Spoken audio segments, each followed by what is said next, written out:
Nothing prepares a heart for the sudden return of someone you've spent years learning to live without. One announcement shattered years of quiet acceptance. Wardle is back, and with him comes more than nostalgia. It brings questions that were never meant to be answered, memories that were carefully tucked away, and a tension that will ripple through every corner of Heartland. The ranch, once a place of routine and quiet resilience, is about to feel the weight of presence. And nothing, not even love, will remain simple. The first moments after Wardle's announcement are not filled with joy. There is no celebratory fanfare or dramatic music, just the sudden shift in the air, the kind that makes familiar spaces feel strange. Heartland, for all its past warmth and familiarity, now carries an undercurrent of tension. The characters who once moved through its fields with certainty and purpose suddenly find themselves questioning everything. Amy Fleming, the anchor of the ranch, feels it first. She has spent years rebuilding a life defined by care, responsibility, and quiet endurance. Her routines have become almost ritualistic, a framework to manage grief and ensure stability. Every sunrise, every horse she tends, every word spoken to those she loves has been carefully measured to keep the past at bay. And now, with one name spoken aloud after years of silence, that framework trembles. Ty Bordon is coming back, not as a memory or a story whispered in passing, but as a living, breathing presence that demands attention. His return is not about fan service or easy reconciliation. It is a test. The audience, along with the characters, is forced to consider what it means when someone who shaped your past re-enters your present. Time has passed, people have changed, and the emotional terrain has shifted. Ty is not the man Amy once knew. He is quieter, more deliberate, shaped by absence, reflection, and restraint. Every glance he gives, every word he speaks carries the weight of years lived apart, choices made, and opportunities missed. It is not anger or resentment that shapes this tension. It is the subtler, heavier weight of unresolved emotion. For Amy, this is a confrontation of the self. She has spent years defining her strength as resilience, her growth as the capacity to move forward despite pain. Now she must reckon with the possibility that some wounds do not close with time. They linger quietly, demanding acknowledgement. Her internal struggle is not melodramatic or overtly theatrical. It is measured, precise, a slow burn that the audience feels in the pauses between her words, in the hesitations that were never part of her routine. Heartland Season 20 refuses to shortcut the emotional labor of reunion. It shows the psychological complexity of living alongside a past that refuses to remain buried. The return affects more than Amy. Every family member, every friend, every long-standing bond feels the subtle tremors of disruption. Relationships that seemed stable are tested not by betrayal or miscommunication, but by uncertainty. Trust, once implicit, now carries a question mark.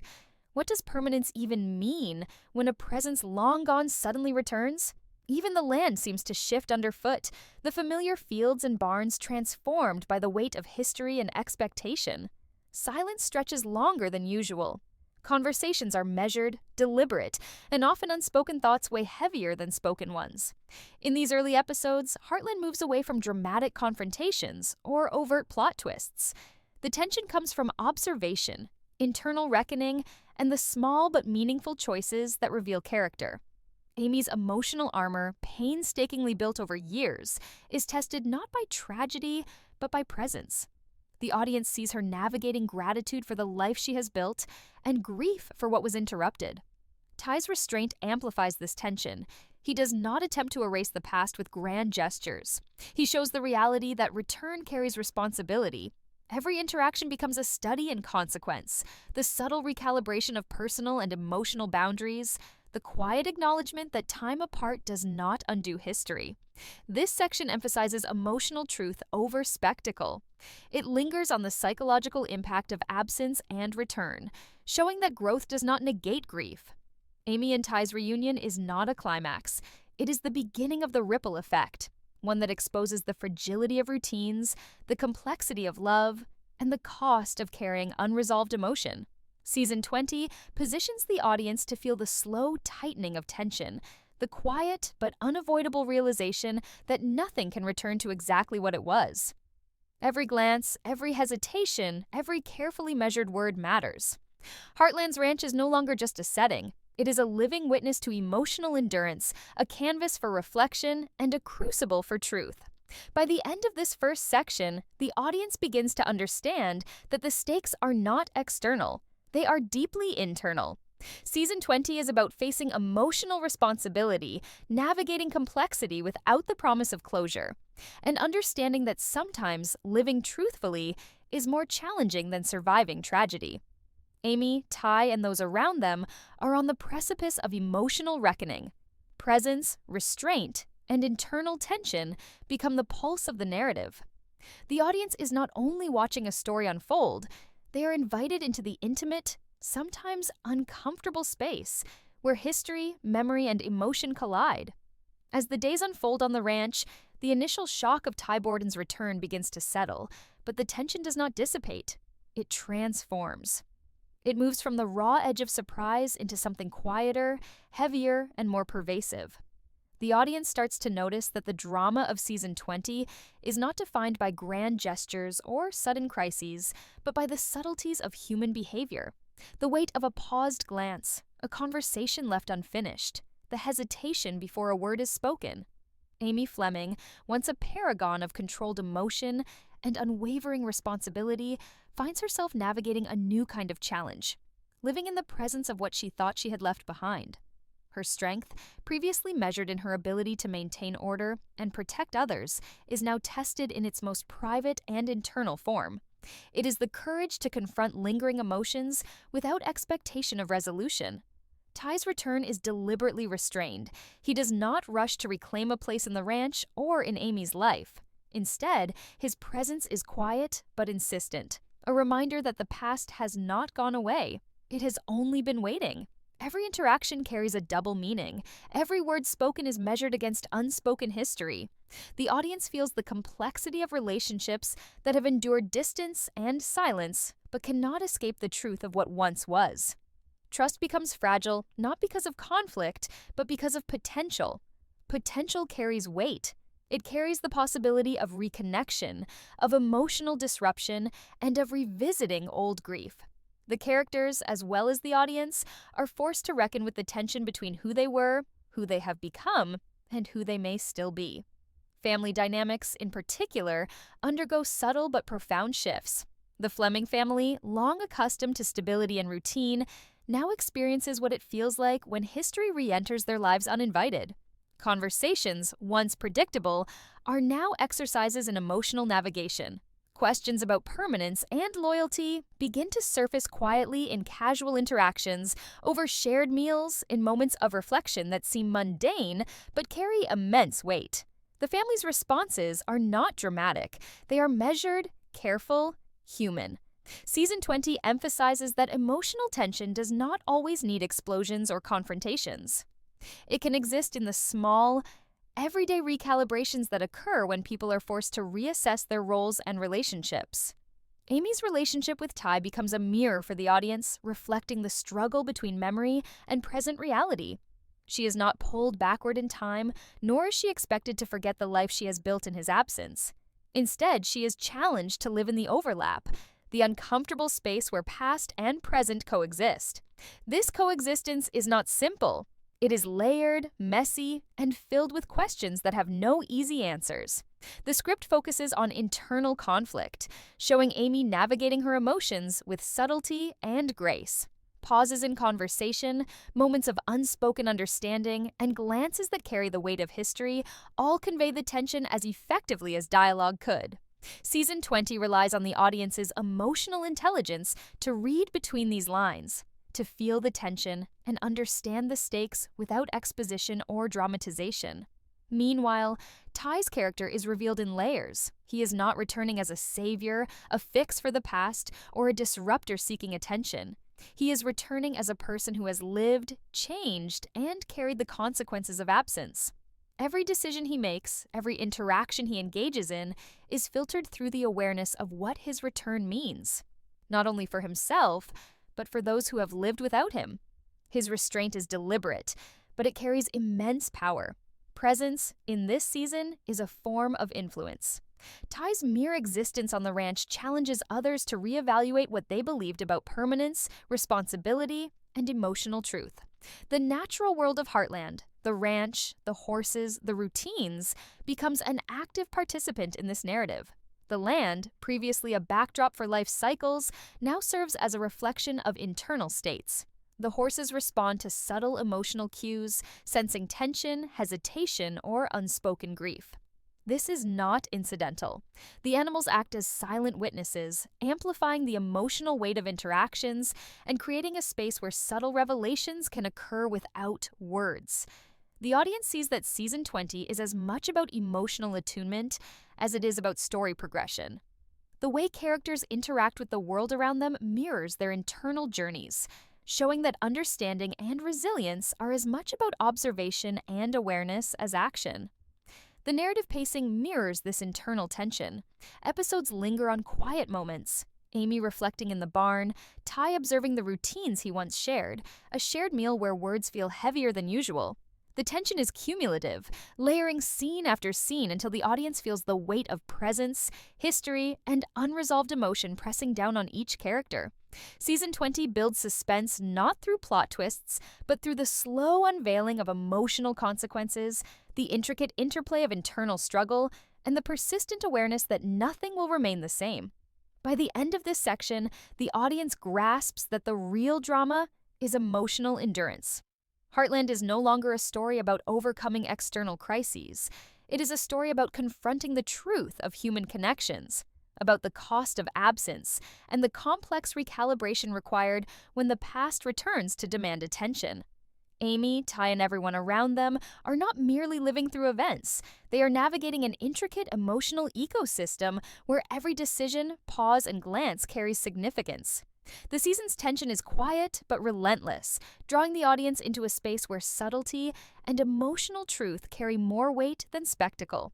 As Heartland moves deeper into Season 20, the true impact of Ty Bordon's return becomes impossible to ignore. The initial shock has settled, but it has left a subtle tremor in the emotional landscape of the ranch, one that intensifies with every interaction, every glance, every carefully measured word. This is not the drama of loud confrontations or sudden crises. It is the tension of living in the presence of unresolved history, the weight of emotions that have been long suppressed, and the quiet recalibration of relationships that were once thought stable. Amy Fleming, who has built her life on resilience, responsibility, and quiet leadership, now confronts the realization that her strength is not enough to shield her from the emotional upheaval Ty's presence brings. Ty's return challenges the foundations of identity and emotional security across the ranch. Amy experiences moments of hesitation that would have once been unthinkable. Pauses in conversation, a flash of vulnerability in her eyes, a sudden uncertainty in decisions she once made with absolute clarity. Her life has been organized around predictability and self-reliance, yet the past now walks beside her, reminding her that emotional growth does not erase memory, and presence can be more destabilizing than absence. She is forced to navigate dual realities, the life she has carefully constructed and the history that refuses to remain in the past. Season 20 emphasizes this duality, showing that true emotional depth is found in living with contradictions, in balancing gratitude for what exists with grief for what was interrupted. The ripple effect of Ty's return extends beyond Amy. The Fleming family and their closest allies experience subtle but profound shifts in their interpersonal dynamics. Conversations, once easy and comfortable, now carry a careful weight. Words are chosen deliberately, silences stretched long enough to accommodate unspoken concerns. Relationships are tested not through betrayal or overt conflict, but by the uncertainty Ty's presence introduces. Trust is no longer implicit. It is constantly renegotiated. Season 20 shows that emotional tension does not require villains or heroes. It thrives in the nuanced realities of connection, absence, and return. Every character, consciously or unconsciously, reassesses what permanence and loyalty mean in a world where past assumptions are destabilized. Amy and Ty's interactions serve as the axis around which the emotional suspense of the season revolves. Ty does not attempt to repair the past or claim forgiveness. He is careful, restrained, and reflective, which only intensifies the tension. His restraint is deliberate, a quiet acknowledgement that emotional accountability cannot be rushed. Every shared glance, every pause, every conversation carries the weight of years lost and choices made in absence. The audience sees that reunion is not a resolution. It is a test of endurance. Ty's presence forces Amy and the audience alike to confront uncomfortable truths. That moving forward is not the same as healing, that resilience is not the same as closure, and that some emotions demand confrontation rather than avoidance. The natural world of Heartland continues to act as a mirror for the characters' inner lives. The horses, the barns, the open fields all respond subtly to the tension and emotional stakes at play. Animals in particular act as silent witnesses, reflecting hesitation, anxiety, and unspoken grief. This symbiosis between environment and character underscores a recurring theme of Season 20, that presence, whether human or natural, cannot be ignored, and that the land itself bears the memory of absence and return. Through these moments, the show emphasizes that emotional truths often emerge in stillness, observation, and quiet reflection, rather than in overt drama. The season also explores the burden of emotional independence. Characters who have relied on self-sufficiency must now navigate vulnerability. Strength, once defined by endurance and control, is redefined as honesty with oneself and others. This honesty is risky. It exposes characters to the discomfort of confrontation, the uncertainty of outcomes, and the consequences of choices that cannot be undone. Every action and decision is amplified by the weight of history, and every pause becomes significant. The audience begins to recognize that Heartland Season 20 is less about plot and more about psychological and emotional authenticity, about capturing the subtleties of human experience when past and present collide. Amy's internal journey intensifies as she grapples with competing truths. She has lived for years with the illusion of closure, but Ty's return dismantles that illusion with quiet inevitability. She must balance appreciation for the life she has built with the pain of what was lost. And the challenge is not in choosing one over the other, but in learning to live in the space where both coexist. Season 20 refuses to give her, or the audience, easy answers. Instead, it lingers in moments of hesitation, subtle reflection, and careful observation, allowing the audience to feel the weight of her choices alongside her. Emotional endurance becomes the central theme, and every viewer is invited to confront the reality that living truthfully is often harder than surviving loss. By the end of this section, it becomes clear that the stakes of Heartland Season 20 are entirely internal. There are no explosive external threats. The tension is in the emotional recalibration required when absence becomes presence, when memory re-enters daily life, and when characters are forced to confront truths they had long avoided. Amy, Ty, and everyone around them must navigate a landscape of moral complexity, emotional responsibility, and quiet suspense. Each interaction is a study in human behavior, an exploration of how love, loyalty, memory, and vulnerability coexist and collide. When history refuses to stay silent, the audience is drawn into this world not by spectacle, but by the subtle, relentless pressure of emotional truth. Section 3 deepens the suspense by focusing on emotional recalibration, moral complexity, and subtle tension rather than external drama. As Heartland Season 20 progresses, the quiet tension seeded by Ty Bordon's return begins to crystallize into something tangible. What once felt like subtle unease now carries a weight that influences every interaction, every decision, and every glance exchanged across the ranch. The story shifts from observation to reckoning, from reflection to the first sparks of confrontation, not loud or aggressive, but deeply intimate and unavoidable. Amy Fleming, the heart of the ranch, feels this most acutely. She has spent years cultivating control over her emotions, structuring her life around responsibility and care for others. But Ty's presence refuses to accommodate this structure. Every measured step, every carefully crafted routine is now shadowed by the persistent echo of what once was and what might never be again. This season understands that tension grows not just from conflict, but from disruption. Stability, which the characters have painstakingly maintained, is revealed as fragile. Relationships that were once thought secure begin to recalibrate under the weight of unspoken truths. Conversations take longer pauses, silences carry meaning, and even small gestures, touches, glances, or words left unsaid become significant. Amy's strength is tested not through external calamity, but through internal navigation. The characters have been reshaped, relationships redefined, and the audience is left with a lingering truth. Life is not about neatly tied endings, but about living fully and truthfully in the space between past and present. Growth, love, and courage are rarely simple. They are subtle, complex, and demanding. And in that subtlety lies the ultimate resonance of the season. Heartland does not promise easy answers, only honest ones, leaving its viewers with the quiet, enduring power of presence and the understanding that living truthfully is sometimes the bravest act of all.